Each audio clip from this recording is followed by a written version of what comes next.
ఐదేళ్ల జగన్ రెడ్డి పాలనలో అరాచకాన్ని అనుభవించినటువంటి రాష్ట్ర ప్రజలు ఇప్పుడు తాజాగా బయటపడుతున్నారు. స్వేచ్ఛగా బయట తిరుగుతున్నారు. గతంలో ఇసుక విధానం ఎంత క్లిష్టతరమైందో, ఎంత భారీ రేటుతో జగన్మోహన్ రెడ్డి ఇసుక మీద వేల కోట్ల రూపాయలు దోచుకున్నాడో మనందరికీ తెలుసు. ఒక రకంగా సామాన్యుడు ఒక తట్ట ఇసుక తీసుకొచ్చి ఏ పని కూడా చేయలేని పరిస్థితి. ఒక రకంగా బంగారాన్ని అమ్మినట్టుగా ఇసుకను కుప్పల కుప్పల కింద పోసి అమ్మే స్థితి ఆంధ్రప్రదేశ్లో వచ్చింది అంటే అది అతిశయోక్తి కాదు. గతంలో జగన్మోహన్ రెడ్డి సృష్టించినటువంటి కృత్రిమ ఇసుక కొరత అది. కృత్రిమ ఇసుక కొరత సృష్టించి భవన నిర్మాణ కార్మికులందరినీ రోడ్డున పడేసి మొత్తం భవన నిర్మాణ వ్యవస్థ మొత్తాన్ని కూడా అటకెక్కించి ఒక్కసారిగా అమాంతం రేట్లు పెంచేసి జేపీ వెంచర్స్కు వేల కోట్ల రూపాయలకు ఇసుక మొత్తాన్ని కూడా జగన్మోహన్ రెడ్డి అమ్మేశాడు. ఇప్పుడు ఆ ఇసుక బాధలు తొలగనున్నాయి. ఏదైతే 2014 నుంచి 19 వరకు ఉచితంగా తెలుగుదేశం హయాంలో ఇసుక ఇచ్చారో, ఇప్పుడు కూటమి ప్రభుత్వంలో కూడా ఇసుక ఉచితంగా ఇవ్వటానికైతే నిర్ణయం తీసుకున్నారు. బహుశా ఈ నెల 8వ తేదీ నుంచే పూర్తి స్థాయిలో ఉచిత ఇసుక విధానం అమల్లోకి రాబోతుందని చెప్పి అయితే తాజాగా చంద్రబాబు గారితో పాటు మంత్రి కొల్లి రవీంద్ర కూడా చెప్పడం జరిగింది. ఇకపోతే గతంలో ఒక ట్రాక్టర్ ఇసుక దాదాపుగా 10,000 రూపాయలు పలికేది. ఒక లారీ ఇసుక కావాలంటే 25,000 నుంచి 30,000కు పైబడి ఆ రేటు పలికేది. ఎందుకంటే అక్కడ టన్ను 485 రూపాయల నుంచి 500 వరకు కూడా వసూలు చేసేవారు. ఒకవేళ తాజాగా ఇసుకను అడ్డదారిలో తెచ్చుకోవాలి, తొందరగా తెచ్చుకోవాలి అంటే అదనంగా ఇంకొక 50 రూపాయలు టన్నుకి చెల్లించి తెచ్చుకునేవాడు. సో ఇప్పుడు ఆ టన్ను ఇసుకను కేవలం 88 రూపాయలకే తగ్గించబోతున్నట్టుగా తెలుస్తుంది. అయితే ఆ లోడింగ్ ఆ ఛార్జీలు కానివ్వండి, ఆ ట్రాన్స్పోర్ట్ ఛార్జీలు కానివ్వండి, అదనంగా దానికి ఒక 100 రూపాయలు కలవచ్చు. అంటే మొత్తంగా గతంలో 485 రూపాయలుగా ఉన్నటువంటి టన్ను ఇసుక ఇప్పుడు కేవలం 188 రూపాయలకే రాబోతుంది. దాదాపుగా టన్నుకి 300 రూపాయలు తగ్గుతుంది. అంటే మనకు ఒక ట్రాక్టర్ ఇసుక దాదాపుగా 2,500 నుంచి 3,000 రూపాయలకు వచ్చేస్తుంది. ఒక లారీ ఇసుక 10,000 రూపాయలు సుమారుకు వచ్చేసే పరిస్థితి. కానీ గతంలో ఇవన్నీ కూడా డబుల్ త్రిబుల్ రేట్లు ఉన్నాయి. సో మరి ఏమైంది ఈ సొమ్మంతా అంటే జగన్మోహన్ రెడ్డి ఖజానాకు కొంత వెళ్తే రాష్ట్ర ఖజానాకు కొంత వచ్చింది. రాష్ట్ర ఖజానాకు వచ్చిందంటే కంటే కూడా జగన్మోహన్ రెడ్డి ఖజానాకి వెళ్ళిందే ఎక్కువ. ఎప్పుడైతే భవన నిర్మాణ కార్మికుల ఆ బాధలను చంద్రబాబు గారు అర్థం చేసుకున్నారో ప్రతిపక్షంలో చాలా స్పష్టంగా హామీ ఇచ్చారు. మేము వచ్చిన తర్వాత మళ్ళీ ఉచిత ఇసుక విధానం అమలు చేస్తామని స్పష్టంగా చెప్పారు. ఇంకా నెల రోజులు కూడా కాలేదు చంద్రబాబు గారు ప్రమాణ స్వీకారం చేసి. ఇప్పటికే హామీల అమలు మీద త్వరితగతిన చర్యలు తీసుకున్నారు. 7,000 రూపాయల పెన్షన్ హామీని నెరవేర్చారు. మెగా డిఎస్సి హామీని నెరవేర్చారు. ఇలా ఒక్కొక్కటిగా ఏదైతే ఆ ల్యాండ్ టైటిలింగ్ యాక్ట్ చట్టం ఉందో దాన్ని రద్దు హామీని నెరవేర్చారు. 4,000 రూపాయల పింఛన్ హామీని నెరవేర్చారు. సో ఇలా అన్నీ నెరవేర్చుకుంటూ వచ్చినటువంటి ఈ ప్రభుత్వం తాజాగా ఉచిత ఇసుక విధానంపై కూడా నిర్ణయం తీసుకుంది. వాస్తవానికి ఒక 6 నెలల్లో, ఏడాదో, 2 ఏళ్ళలో దీన్ని నెట్టేసి రాష్ట్ర ఖజానాకు ఆదాయం తెచ్చుకోవచ్చు. కానీ ఇచ్చిన మాటకు కట్టుబడాలి, ప్రజలకు ఇచ్చిన ప్రతి హామీని అమలు చేయాలని ఒక చిత్తశుద్ధితో ఈ కూటమి ప్రభుత్వం పనిచేస్తుందనడానికి ఇదే ఉదాహరణ.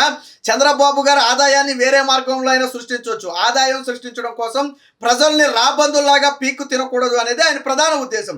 కానీ జగన్మోహన్ రెడ్డి విధానం ఏంటి? ఆదాయం సృష్టించడం చేతగాక ప్రజల రక్త మాంసాల ద్వారా ఆదాయాన్ని పిండాలనేది ప్రధాన ఉద్దేశం. అందుకే కదా ట్యాక్సుల రూపంలో కానివ్వండి, ఇసుక రూపంలో కానివ్వండి, కరెంట్ ఛార్జీల రూపంలో కానివ్వండి, బస్ ఛార్జీల రూపంలో కానివ్వండి, నిత్యావసర సరుకుల రూపంలో కానివ్వండి, గ్రీన్ ట్యాక్స్ రూపంలో కానివ్వండి, అలాగే ఏదైతే ఆస్తుల పన్నుల రూపంలో కానివ్వండి, అలాగా దొరికిన కాడికి చివరికి చెత్త పన్ను రూపంలో కూడా జగన్మోహన్ రెడ్డి రాష్ట్ర ప్రజలను పీక్కు తింటూనే ఉన్నాడు. కానీ ఈ ప్రభుత్వంలో చెత్త పన్ను లేదు, పెరిగిన పన్నులు ఏమీ లేవు, అప్పుడే ఉచిత ఇసుక విధానం కూడా అమలు చేసేస్తున్నారు. అంటే ఇది ప్రభుత్వం పనిచేసే విధానం. ప్రజలకు భరోసా ఇవ్వాలా, ప్రజలకు చేయూతనివ్వాలనేది తెలుగుదేశం పార్టీ, జనసేన, బీజేపీ కూటమి యొక్క లక్ష్యం. అనుకున్నట్టుగానే చంద్రబాబు గారు ఇప్పటికే కొల్లు రవీంద్ర కూడా ఆదేశాలు జారీ చేయడం జరిగింది. ఇప్పటి వరకు ఎంత ఇసుక అందుబాటులో ఉంది, ప్రజలకు ఎప్పటి నుంచి మనం ఉచిత ఇసుకను ఇవ్వగలం, త్వరితగతిని చెప్పాలన్న దాని మీద 8వ తారీఖు నుంచి ఉచిత ఇసుకనైతే ప్రస్తుతానికి అమలు చేసేయాలి. ఇది కూడా ప్రతిరోజు ఉచిత ఇసుక అంటే ఏదో టెంపరీగా అప్పుడప్పుడు దొరికినప్పుడు ఇవ్వటం కాదు. ప్రతిరోజు కూడా నిత్యం ఉచిత ఇసుకే. ఎవరికి ఎంత ఇసుక కావాలన్నా తీసుకెళ్లొచ్చు. కేవలం దాని లోడింగు, ట్రాన్స్పోర్ట్ ఛార్జీలు మాత్రమే చెల్లిస్తే సరిపోతుంది. ఇతర ఛార్జీలు ఏవి కూడా చెల్లించాల్సిన అవసరం లేదు. గతంలో కట్టినట్టు జే ట్యాక్సులు కట్టాల్సిన అవసరం లేదు. వేరొక వ్యక్తికి రూపాయి కూడా లంచం ఇవ్వాల్సిన అవసరం లేకుండా ఉచిత ఇసుక విధానాన్ని అయితే తీసుకొస్తున్నారు. గతంలో మనకు తెలుసు చంద్రబాబు గారు 2014 నుంచి 19 దాకా ఉచిత ఇసుక ఇస్తే ఆయన ఏదో తినేసి, ఉచిత ఇసుక అంటే ఏంటి? ప్రభుత్వానికి ఆదాయం లేకపోవడమే కదా ఉచిత ఇసుక అంటే.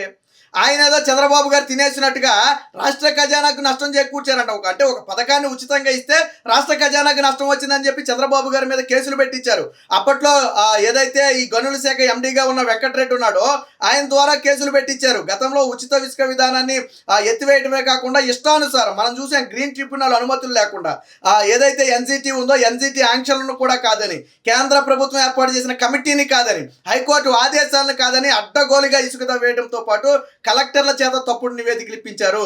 అప్పట్లో ప్రత్యేక ప్రధాన కార్యదర్శిగా పనిచేసినటువంటి ద్వివేది కూడా ఆ ప్రజలను అలాగే కోర్టులను ఎన్జిటిని కూడా తప్పుదోవ పట్టించే విధంగా ప్రవర్తించారు.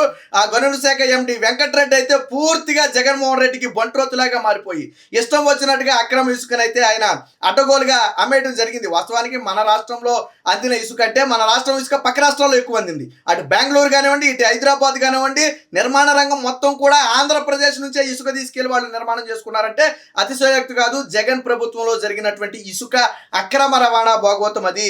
గతంలో స్వయంగా నదుల పర్యటనకి వెళ్ళినటువంటి చంద్రబాబు గారే అక్రమంగా తరలిస్తున్నటువంటి ఇసుక లారీలను పట్టుకున్నారు. దాదాపుగా 40,000 కోట్ల రూపాయలను జగన్మోహన్ రెడ్డి ఈ అక్రమ ఇసుక రవాణా ద్వారా తాడేపల్లి ప్యాలెస్కు తరలించిన ఆరోపణలు కూడా చేయడం జరిగింది. కానీ ఇప్పుడు మళ్ళీ ప్రజాప్రభుత్వం వచ్చిన నేపథ్యంలో ఉచిత ఇసుక విధానానికి అయితే మరొకసారి శ్రీకారం చుట్టారు.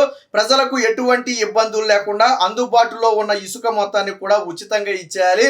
కేవలం నామమాత్రపు ఛార్జీలు అంటే టన్నుకు 88 రూపాయలు మాత్రమే. గతంలో ఆ టన్నుకు దాదాపు 300 నుంచి 350 రూపాయలు వసూలు చేసేవాళ్ళు, ఏది ట్రాన్స్పోర్టును అలాగే ఆ లోడింగ్ ఛార్జీలు కాకుండా.